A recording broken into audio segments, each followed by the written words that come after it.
오늘 우리에게 주신 하나님 말씀은 창세기 37장 12절부터 24절이고요.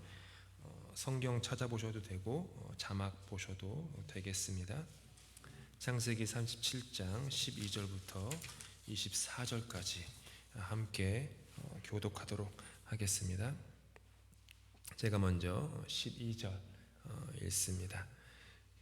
그의 형들이 세겜에 가서 아버지의 양떼를 칠 때에 이스라엘이 요셉에게 이르되 내 형들이 세겜에서 양을 치지 아니하느냐 너를 그들에게로 보내리라. 요셉이 아버지에게 대답하되 내가 그리하겠나이다. 이스라엘이 그에게 이르되 가서 내 형들과 양떼가 다 잘 있는지를 보고 돌아와 내게 말하라 하고 그를 헤브론 골짜기에서 보내니 그가 세겜으로 가니라. 어떤 사람이 그를 만난즉 그가 들에서 방황하는지라. 그 사람이 그에게 물어 이르되 내가 무엇을 찾느냐. 그가 이르되 내가 내 형들을 찾으오니 청하건대 그들이 양치는 곳을 내게 가르쳐 주소서. 그 사람이 이르되 여기서 떠났느니라. 내가 그들의 말을 들으니 도단으로 가자 하더라 하니라. 요셉이 그의 형들의 뒤를 따라가서 도단에서 그들을 만나니라. 요셉이 그들에게 가까이 오기 전에 그들이 요셉을 멀리서 보고 죽이기를 꾀하여 서로 이르되 꿈꾸는 자가 오는도다. 자, 그를 죽여 한 구덩이에 던지고 우리가 말하기를 악한 짐승이 그를 잡아먹었다 하자. 그의 꿈이 어떻게 되는지를 우리가 볼 것이니라 하는지라. 루벤이 듣고 요셉을 그들의 손에서 구원하려 하여 이르되 우리가 그의 생명은 해치지 말자. 루벤이 또 그들에게 이르되 피를 흘리지 말라. 그를 광야 그 구덩이에서 던지고 손을 그에게 대지 말라 하니 이는 그가 요셉을 그들의 손에서 구출하여 그의 아버지에게로 돌려보내려 함이었더라. 요셉이 그에게 이르되 그의 형들이 요셉에게 그가 입은 채색 옷을 벗기고 함께 읽겠습니다. 그를 잡아 구덩이에 던지니 그 구덩이는 빈 것이라 그 속에 물이 없었더라. 아멘.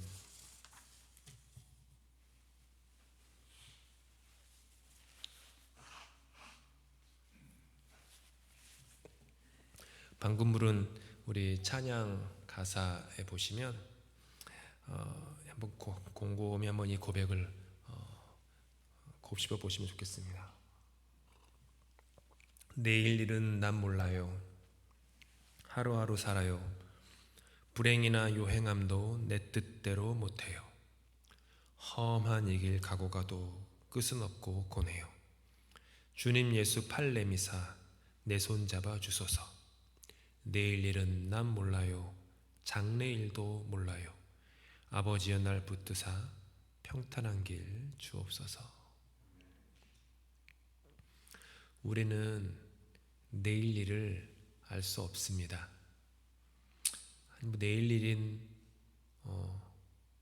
차치하고라도 당장 몇 분 후에 일어나는 일도 알 수 없는 것이 인생의 현실입니다. 한국 전쟁이 발발하였을 때 곧 만나겠지 하면서 헤어진 부부가 평생을 못 만나다가 40-50년이 지나서야 만나는 경우도 많이 있습니다. 제가 PEI에서 사역하다가 이제 1년이 지났을 때 추수감사주일을 10월 달에 아주 잘 은혜롭게 기쁘게 보냈습니다. 그 다음날 PEI 수도 샬롯타운에서 한인가정과 함께 식사를 하고 있었는데 저녁 식사를 하는 중에 전화를 받았습니다. 당회원 장로님께서 전화하신 거 있는데 교우 두 분께서 추수감사 단풍이 있지 않습니까? 마실을 나갔다가 사거리에서 달려오는 트럭에 치여서 그 자리에서 두 분이 돌아가셨습니다. 전화하신 분은 그 분의 그 여동생 되시고요. 그리고 이제 그 그 여자 집사님과 그분이 이제 시어머니 이렇게 그렇게 되게 잘 모셨습니다. 아마도 제가 그 교회 갔을 때 저의 사역을 이런 얘기 그렇지만은 제일 최선을 다해 도와주던 분이었습니다. 주보도 그분이 다 만드셨고 교회 이제 그 홈페이지 서양 분들은 홈페이지보다는 페이스북을 많이 하시거든요. 서양 교회는 페이스북에 모든 걸 관리하시고 거기에 사진도 꼬박꼬박 올리시고 근데 가난하셨어요. 가난하셨는데 제가 지금까지 만나본 사람 중에 제일 자족함이 많으셨던 분입니다. 언제나 감사하고 제가 교회 부임해서 제일 처음 저에게 찾아와서 본인의 아픔을 먼저 열고 가정사를 얘기하셨고 그리고 기도를 부탁하셨고 뭐 노라는 걸 한 번도 하지 않으신 교회 그냥 기둥 같은 분이고 뭐 조금만 있으면은 당회원 장로가 여자 장로님이 되실 수 있는 제가 있을 때 당회원이 9분이셨는데 8분이 여자셨어요. 당회원 중에 그러니까 대부분 다 여자셨죠. 당회원들이 그러셨는데 그냥 그렇게 가을 단풍을 구경 갔다가 사거리에서 내리막길에 달려오던 차에 큰 트럭 거기 트럭들이 많이 다니거든요. 그러니까 큰 화물 트럭이죠. 아주 큰 거기에 치여서 그 자리에서 두 분 다 돌아가셨습니다. 내일 일은 모르는 것입니다. 어제는 역시 제가 피아에 섬기던 다른 당회원 장로님 한 분이 저에게 탁구를 치러 교회를 오는데 전화를 거셨습니다. 목사님, 네, 잘 지내셨어요? 이렇게 인사하고 혹시 소식 들으셨나요? 그러니까 아니요, 뭔데 그러세요, 장로님? 그러니까 지난 주말에 교인 2분이 또 소천하셨다는 거예요. 한 분은 60대신데 젊은 여성이신데 갑자기 뇌종양이 생기셔가지고 짧게 투병하시다가 그분이 이제 양로원에서 일하시면서 거기 있는 어르신들 머리 깎고 이런 봉사활동을 참 많이 하시던 분이었는데 돌아가셨고 다른 한 분은 저희 교회뿐만 아니라 그 지역에서 가장 최고령자이신 93세 되시는 그 93세신데도 그 할아버지도 두 분 다 살아계시고 얼마 전에 결혼 75주년을 맞이하셨고 결혼 75주년 맞이하셨을 때도 할아버지께서 늘 운전하고 주일 예배를 한 번도 빠지지 않고 오시던 분이었고 늘 양복을 입고 오셨어요. 유일하게 양복을 입고 오시는 20년대생이시죠. 두 분 다. 그 할머니께서 돌아가셨다. 근데 노한으로 이제 집에서 평안히 가족들이 지켜보는 가운데 돌아가셨다. 갑자기 누군가 우리 곁을 떠나건 오랜 시간을 거쳐서 떠나건 우리는 내일 일을 모릅니다. 그래서 잠언은 우리에게 이렇게 말합니다. 함께 읽겠습니다. 시작. 너는 내일 일을 자랑하지 말라. 하루 동안에 무슨 일이 일어날는지 내가 알 수 없음이니라. 정말로 그렇지 않습니까?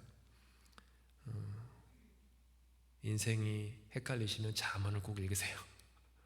잠언은 31장이 있기 때문에 하루에 한 장씩만 꼬박꼬박 읽어도 한 뼘은 우리가 지혜로워질 것입니다. 내일 일을 자랑하지 말라. 하루 동안에 무슨 일이 일어나는지 내가 알 수 없다. 다음에 하지. 내일 하면 돼. 내일 가서 사랑한다고 말하면 돼. 내일 가서 내 자녀한테 미안하다고 얘기해야지. 그러면 성경은 말하는 거예요. 내일 일을 자랑하지 말아라. 하루 동안에도 무슨 일이 일어날지 알지 못한다. 인생의 현실입니다. 그래서 언제나 우리는 시간 앞에 겸손해야 합니다. 겸손해야 합니다. 내 인생 우리가 그냥 저도 지금도 그렇게 내 인생이라고 했잖아요. 말 습관처럼 내 거라고 하는데 내게 주어진 시간조차 모르는데 어떻게 내 인생이라고 할 수 있습니까? 내일 일도 모르는 게 우리의 인생인데 어떻게 우리가 우리의 인생을 주장하고 소유하고 있다고 할 수 있습니까? 언제 마칠런지 모르는 인생을 주신 하나님 앞에서 마음을 낮추고 겸손하여 주어진 삶을 살고 사랑하며 오직 사랑하며 살아야만 합니다. 하지만 야곱과 그의 아들들은 안타깝게도 그렇게 살지 못했습니다. 우리와 마찬가지죠. 채색 옷을 입힌 아버지 야곱이나 그 옷을 언제나 입고 다닌 아들 요셉이나 그 동생을 시기하고 시샘하는 10명의 형들이나 다 그들은 내일 일은 몰랐고 다가올 이별조차 상상하지 못하였습니다. 요셉의 형들은 요셉의 그 아버지 야곱, 오늘 성경에서는 이스라엘이라고 얘기하죠. 야곱이 있는 그 헤브론에서 약 80km가 떨어진 세겜이라는 곳에서 양떼를 치고 있었습니다. 이 세겜이 어디입니까? 기억하실지 모르지만 몇 달 전에 아브람 설교할 때 그 디나가 요셉이 아니죠. 요셉의 이제 누이죠. 누이인데 배다른 누나일 텐데 불과 몇 년 전에 자신들의 그 여동생 디나가 성폭행을 당한 장소가 세겜입니다. 그래서 그 요셉의 10명의 형들이 세겜에 있는 남자들을 속여서 그곳의 남자들을 전부 다 죽여서 복수한 곳, 그곳이 세겜입니다. 아버지 야곱은 이 자기 10명의 아들들의 이 폭력적인 그 행동으로 말미암아 이 불미스러운 일로 인해서 세겜이 도시인데 세겜 주변에 있는 여러 가나안 족속들의 미움을 사서 자신들을 연합해서 침입을 할까봐 두려워가지고요 밤잠을 설치면서 인생을 살아야만 했었습니다. 근데 그런 곳에서 요셉의 형들이, 야곱의 아들들이 양떼를 치고 있는 거예요. 이유는 여러 가지가 있지만 그곳 세겜이 양떼를 치기에 가장 최적의 장소였습니다. 그래서 거기 간 것이고요. 또한 성경은 뭐라고 얘기하냐면은 하나님께서 야곱의 가족을 보호해 주셔서 주변의 가나안 족속들이 야곱 가문을 향해서 두려운 마음을 가지게끔 만드셨어요. 그래가지고 야곱 가문들이, 야곱의 집안이 보호를 받았거든요. 그 덕분에 이제 요셉의 형들은 세겜이라고 하는 그런 불미스러운 곳이지만 거기 가서 양떼를 치고 있었던 것이죠. 아버지 야곱은 자신의 아들들과 양떼들이 잘 있는지 확인하고 싶었습니다. 지난주에 묵상했지만은 요셉의 형들 10명은 좀 악한 일을 좀 이렇게 좀 폭력적이고 즉흥적이에요. 즉흥적이라보다는 뭐라고 하죠? 임펄시브하다고 하나? 영어로는 임펄시브하다. 한국 번역으로는 잘 모르겠는데 이렇게 즉흥적이에요. 아무튼 그래가지고 좀 잘못을 많이 저지른 아들들이었어요. 그래가지고 그 아들들을 신뢰하지 못했기 때문에 제대로 양떼를 돌보고 있는지 감시하고 싶은 마음도 있었던 것 같습니다. 그래서 야곱은요 요셉을 세겜에 있는 형들에게 보냅니다. 그리고 이 두 사람은, 야곱과 요셉은 22년 동안 서로 만나지 못합니다. 22년 동안 생이별을 해요. 아들들의 거짓말로 아버지 야곱은 아들 요셉이 악한 짐승에게 물려 죽은 줄로만 알고 22년 동안 잃어버린 아들을 향한 슬픔 속에 22년을 보냈고요. 반면에 살아있는 요셉은 강산이 2번 이상 변하는 그 긴 세월 동안 온갖 고초와 온갖 고난을 다 받으며 훈련 가운데 시간을 보냅니다. 아버지 야곱이 왜 요셉의 형들에게 보냈을까? 지척에 있는 것도 아니고 멀리 떨어진 아들들한테 왜 보냈을까? 아버지 야곱은 요셉을 향한 그들의 미움, 이걸 알았을까? 아마 몰랐던 것 같아요. 야곱이 알았다면 요셉을 혈혈단신으로 그 먼 곳으로 보내지 않았을 겁니다. 뭐라도 해코지라도 당할 게 분명했기 때문이죠. 야곱은 그냥 몰랐어요. 이 얘기는 뭐냐 하면 아버지가 아들들의 마음을 헤아리지 못한 채 무지하였다라는 거예요. 그리고 아들들은 아버지에게 자신들의 진정한 마음을 숨기는 위선을 취하였다.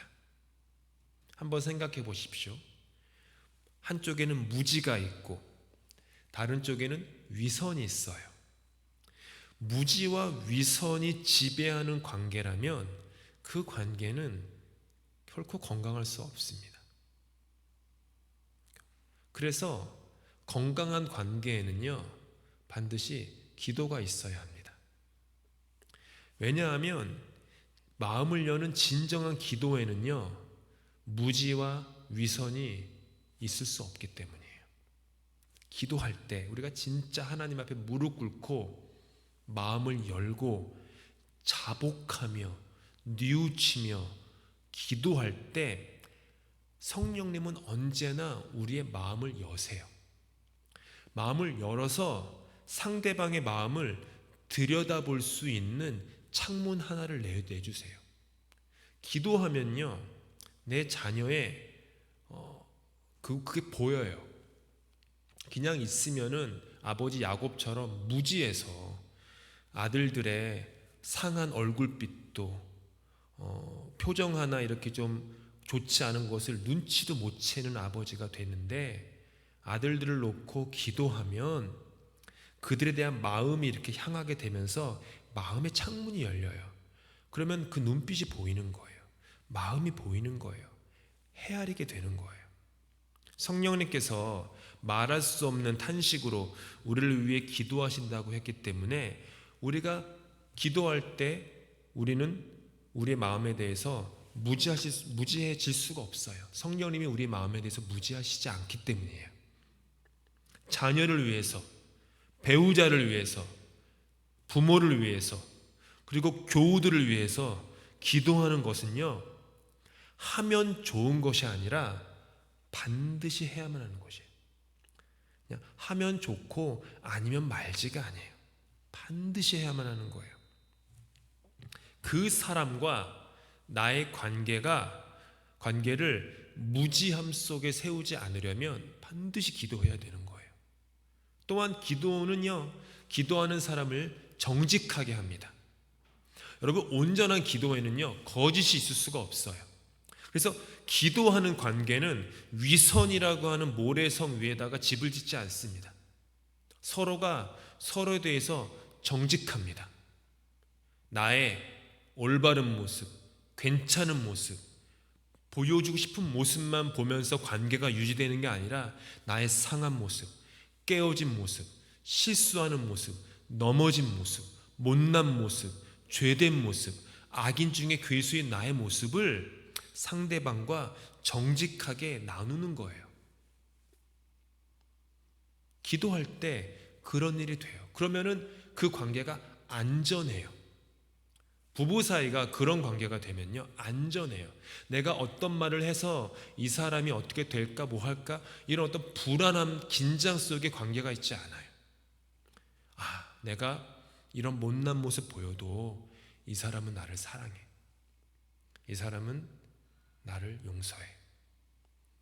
이 사람은 나에게 은혜야. 이게 믿음으로 꽉 차 있으면요, 그냥 나의 어떤 모습을 보여도 괜찮아져요. 나도 그에게, 그도 나에게. 부부 사이가, 부모와 자녀 사이가, 교우 사이가 이렇다면 얼마나 아름다운 관계이겠습니까?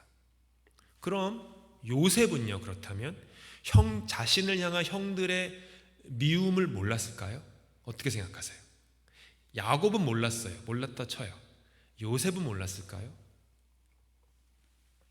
요셉은요, 알고 있었습니다. 요셉은 앞으로 계속 보겠지만 무척이나 섬세한 사람이에요.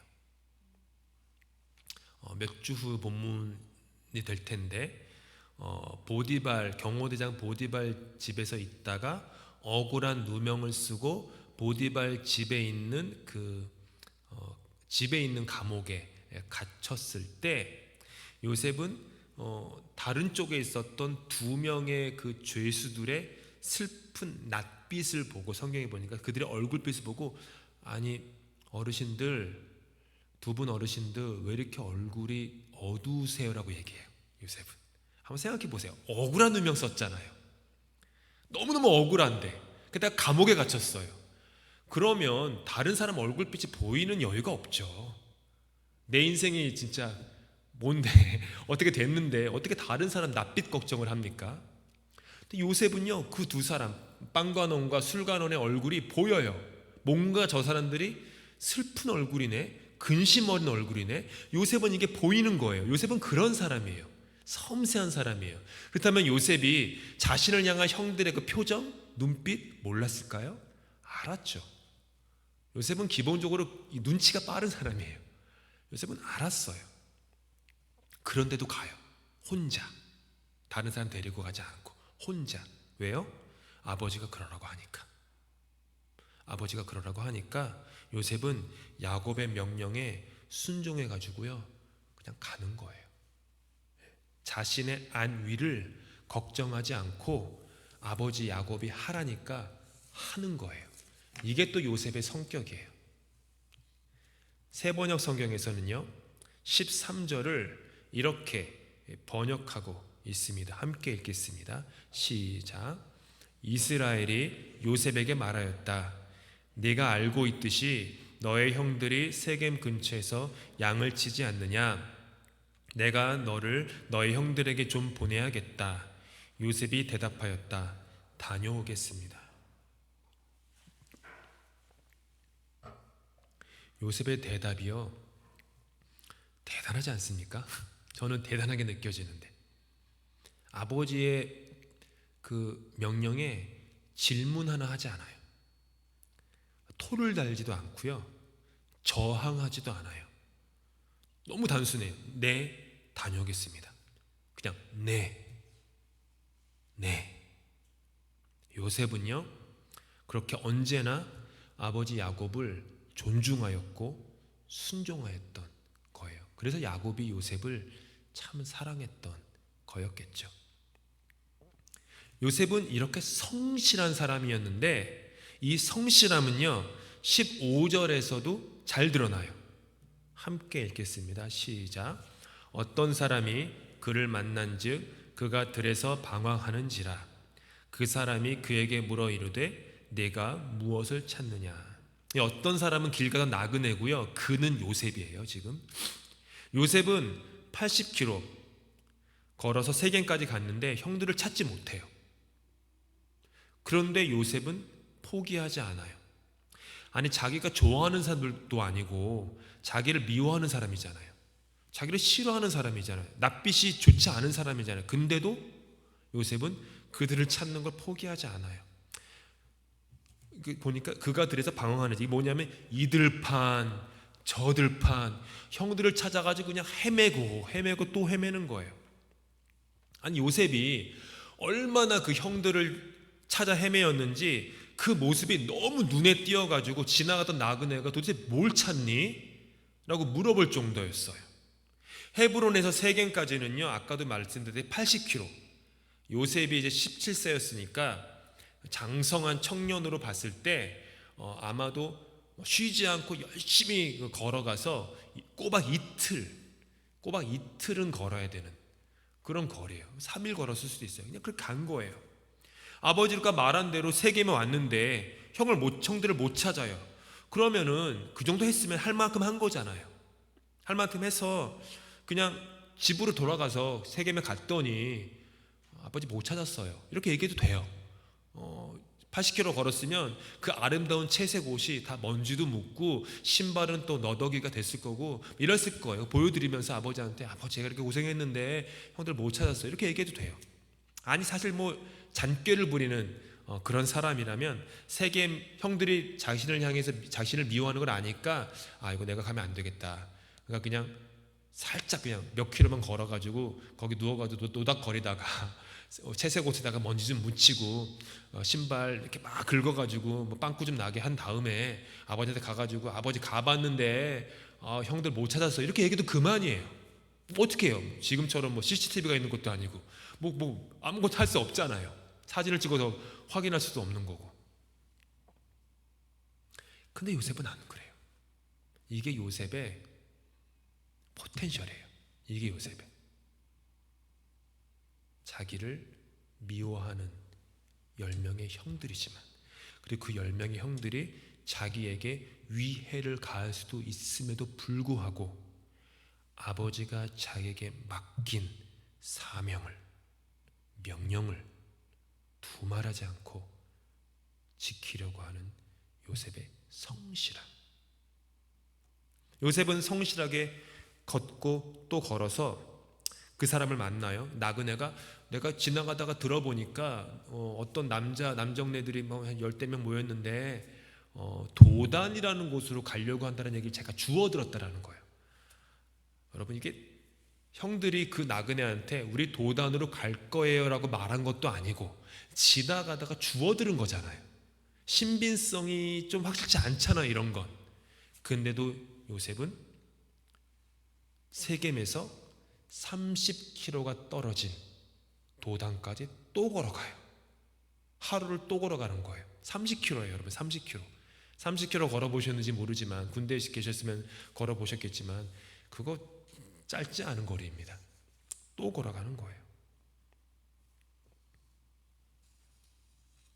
요셉은 이렇게 성실하고 정직한 사람이었어요. 지난주에 묵상했던 것처럼 비록 요셉이 여전히 유치하고 어리숙하고 나르시시즘에 빠진 소년이었지만 요셉은 본바탕이 성실하고 정직해요. 성실, 정직. 그리고 아버지를 향한 존중과 순종. 그리고 그러다 효심으로 가득 찬 사람이었어요. 그래서 하나님이 그런 요셉을 훈련시키셔서 사용하기로 하신 거예요. 좀 부족하지만 그런 겨자씨 같은 그런 모습이 그 안에 있었기 때문이죠. 요셉을 훈련시키세요. 꽤 혹독한 훈련을 시키세요. 왜냐하면 요셉의 성실과 정직이 형들과의 관계에서는 선한 영향력을 끼치지 못했어요. 그러니까 요셉이 뭐냐면 이런 거예요. 자기가 맡은 일에 대해서는 엄청나게 성실하고 정직한데 관계에 있어서는 성실하지도 정직하지도 못했던 거예요. 무슨 얘기인지 알겠죠? 교회 리더십도 두 종류가 있어요. 일의 리더십이 있고요. 사람에 대한 리더십이 있어요. 대충 보시면 바로 아세요. 아, 저분은 일에 대한 리더십이 있는 분이구나. 아, 저분은 관계 리더십이 있는 분이구나. 아, 저분은 둘 다 있구나. 아, 저분은 sorry, 둘 다 없구나.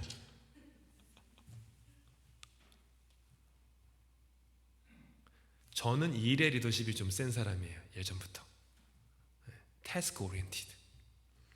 제가 그걸 너무 잘 알아요.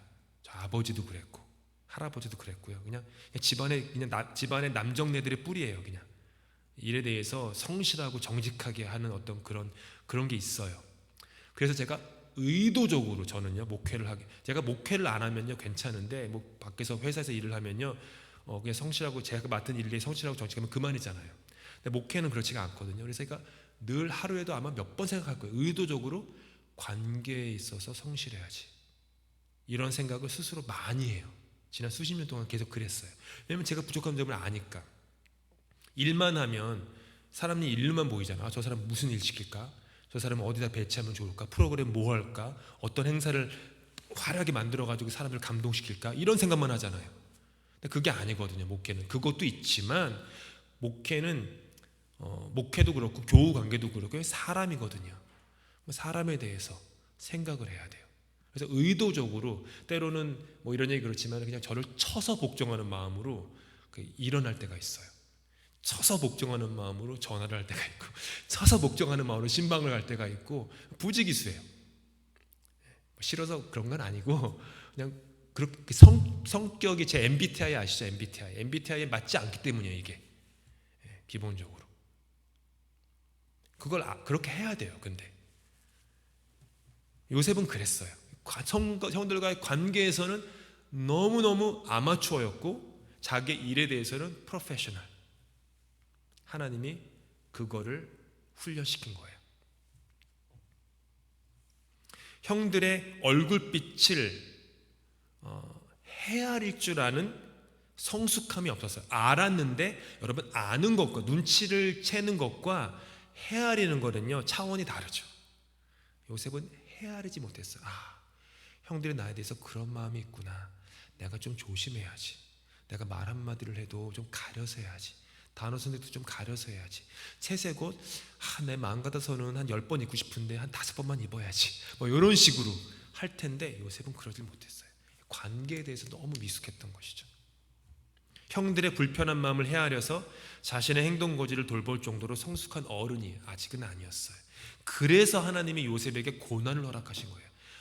쟤는 그냥 평탄한 삶을 살아서는 절대로 그 관계에 있어서의 성숙함을 가질 수가 없구나. 그렇기 때문에 쓰임받지 못할 애가 분명해. 그러니까 좀 어렵더라도 힘들더라도 극심하더라도 그런 고난을 통해서 이 요셉을 내가 성숙한 사람으로 만들어야겠다. 하나님이 작정하신 거예요. 하나님이 요셉을 골탕 먹이기 위함이 아니었죠. 근데 여기서 저는 또 한 가지를 또 생각했어요. 자신을 향해서 낯빛이 좋지 않은 10명의 형들을 쉬지도 않고 찾아 헤매이는 요셉을 보면서 저는 예수님의 모습이 엿보였어요. 이리 가고 저리 가도 계속해서 우리를 찾아 헤매시는 예수님 싫어요. 저리 가세요. 지금은 제 컨디션이 아니거든요, 주님.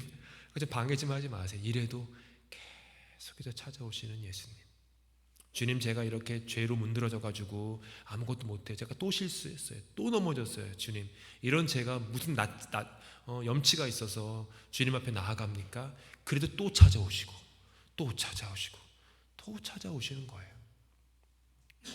그리고 또 어떤 생각이 들었냐면, 우리 인생에 요셉과도 같은 사람이 한두 명만 있어도 참 우리 인생 복받은 인생이다.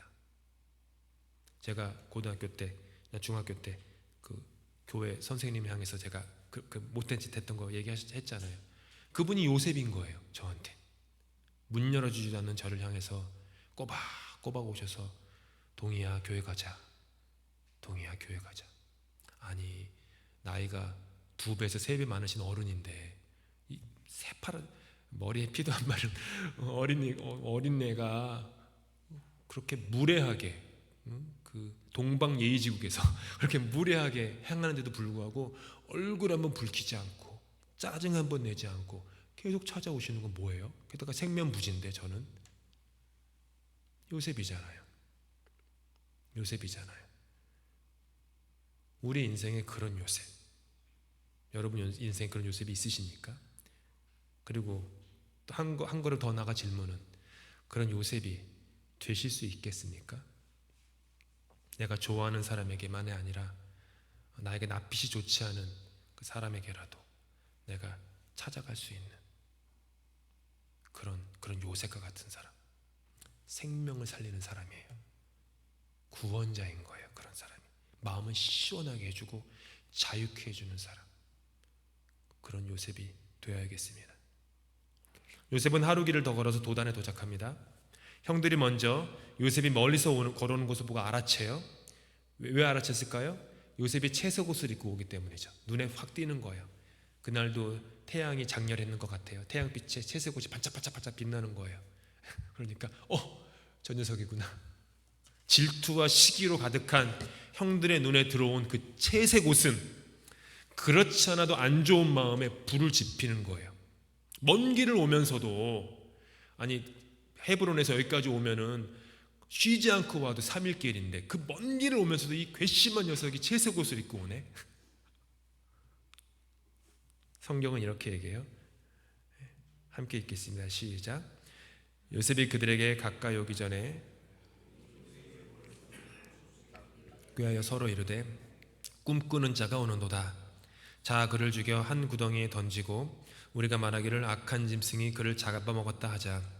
그의 꿈이 어떻게 되는지를 우리가 볼 것이냐 하는지라.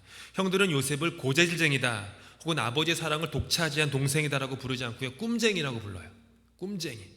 요셉이 입은 화려한 옷이 그들의 시기와 질투의 마음을 부채질했지만 요셉을 죽이고자 하는 마음은요, 요셉의 꿈 때문이었어요. 그들은 그래서 요셉을 괴롭히는 정도가 아니라 그냥 죽여버려서 그가 가진 꿈조차 없애버리고자 하였어요. 그래서 오늘 그들이 말하기를 그의 꿈이 어떻게 되는지를 한번 보자. 걔가 죽었는데도 과연 그 얼토당토하는 꿈이 이루어지는지 한번 보자. 이렇게 서로 모의를 한 거죠. 이 살벌한 분위기 가운데 맏형이었던 집안의 첫 장남이었던 르우벤이 나서서 이렇게 얘기합니다. 함께 읽겠습니다. 시작. 르우벤이 또 그들에게 이르되 피를 흘리지 말라. 손을 그에게 대지 말라 하니 이는 그가 요셉을 그들의 손에서 구출하여 그의 아버지에게로 돌려보내려 함이 떴더라. 동생들의 분노와 살인은 이해하는데 피는 흘리지 말자 우리. 그래도 우리들의 동생이 아니냐라고 생각했던 것 같아요. 대신 광야에 있는 저 구덩이에 던져서 그냥 혼쭐만 내주자. 르우벤은 그렇게 동생 요셉을 아버지 야곱에게 돌려보내려고 자신의 동생들에게 요셉을 죽여서는 안 된다라고 명령해요. 오늘 본문에서는 뭐 그냥 제안하는 것처럼 들렸는데 히브리 원문에서는요, 그 집안의 맏형이 동생들에게 엄중히 명령하는 어투로 단어가 쓰여져 있어요. 명령한 거예요. 르우벤이 의로운 인물은 아니에요. 근데 우리 인생에는 또 이런 사람이 필요하죠. 질투와 시기, 분노와 살해와 같은 부정적 감정이 막 휘몰아칠 때 그 감정을 그대로 내버려둔 채 그 감정에 순종하게 되면 실수를 하게 돼요. 그와 같은 실수는 엎어진 물처럼 담을 수가 없죠. 그럴 때 르우벤처럼 우리 주변에서 진정시켜줄 사람이 있으면 축복이죠. 아내가 옆에 와서 당신 그러면 안 돼 뭐 이러지고 생각을 한번 달리 해봐 이런 말을 해주는 르우벤 같은 사람, 축복이에요. 진정하고 이성적으로 생각해보라고 하면서 혹은 또 분위기를 전환시켜주는 사람, 그 르우벤이죠.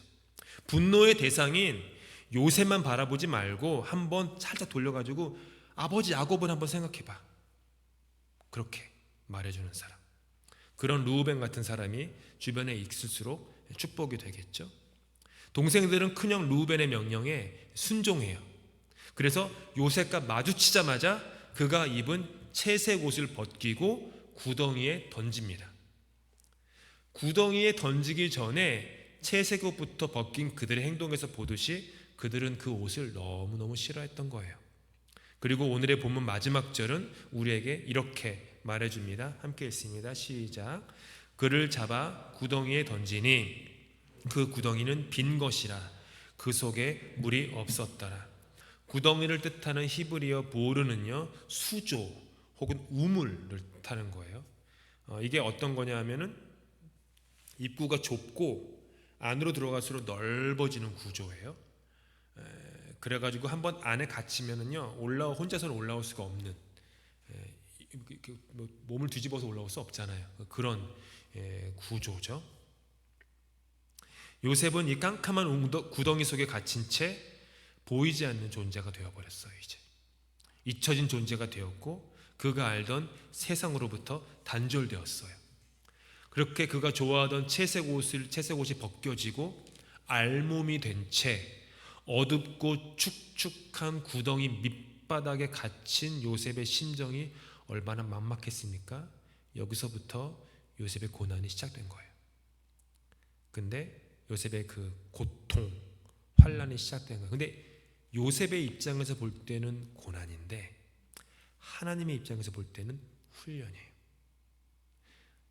우리의 입장에서 볼 때는 불필요한 것처럼 느껴지는 고통의 시간들인데 하나님이 그 내일 일을 아시는, 그렇죠, 장래일도 아시는 하나님의 입장에서 볼 때는 그것이 연단인 거예요. 그런데 요셉이 빠진 그 우물 안에는 뭐가 없었어요? 뭐가 없었죠? 물이 없었어요. 물이 없었어요. 참 신묘막측하게도 그 구덩이에 물이 없어서, 물이 없던 덕분에 요셉이 살 수 있었어요. 물이 있었으면 요셉은 죽은 거예요. 비록 축축하고 아마도 밑에 벌레도 있고 쥐도 있고 별의별 게 다 있었겠죠. 그럼에도 불구하고 물이 없었기 때문에 요셉은 자신의 생명을 지킬 수 있었어요. 이게 뭐죠?